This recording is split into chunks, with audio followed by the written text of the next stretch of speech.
क्योंकि बिजनौर के लोग तो समझते हैं। मैं तो उनको बहुत बहुत धन्यवाद और आभार करना चाहता हूं उनका कि उन्होंने मुझ जैसे एक प्राइमरी स्कूल के हेडमास्टर के बेटे का हाथ पकड़ा। मैं तो उनका शुक्रगुजार हूं, हर एक साथी का, हर एक जाति धर्म के व्यक्ति का। लेकिन मैं सच कह रहा हूं कि देश भर में हमारी सोच ऐसी नहीं है।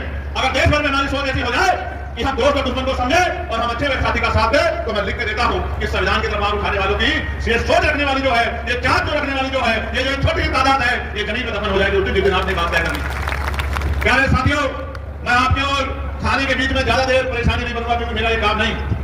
आप जानते हो मैंने कभी ये कोशिश नहीं की कि रेलवे से आपको कोई तकलीफ हो। हाँ, ये सच है कि दौरे हालात ऐसा है कि अकेले नगीना से हम लोग इस प्रदेश और मुल्क की तस्वीर नहीं बदल सकते। आप यहाँ हाथ उठा के कह दो मुझे, मैं वचन देके कहता हूँ मैं आपका फैसदार हूँ, आपका भाई हूँ। एक दिन भी नगीना से बाहर पैर नहीं रखूंगा, एक दिन भी नहीं, एक मिनट भी नहीं नगीना से एक इंच भी बाहर पैर नहीं रखूंगा। बताओ कि क्या सिर्फ नगीना से उत्तर प्रदेश और देश के हालात बदल सकते हैं? अरे नगीना से हालात बदल सकते हैं तो मैं आपको चैलेंज करके कहता हूं कि अगर मेरे में जोर मेरे एक अकेले के हालात बदलते तो मैं अपने खून का कचरा कचरा छुपा के उस बिल को कामयाब नहीं होने देता, पार्लियामेंट में कोई ताकत लगा देता।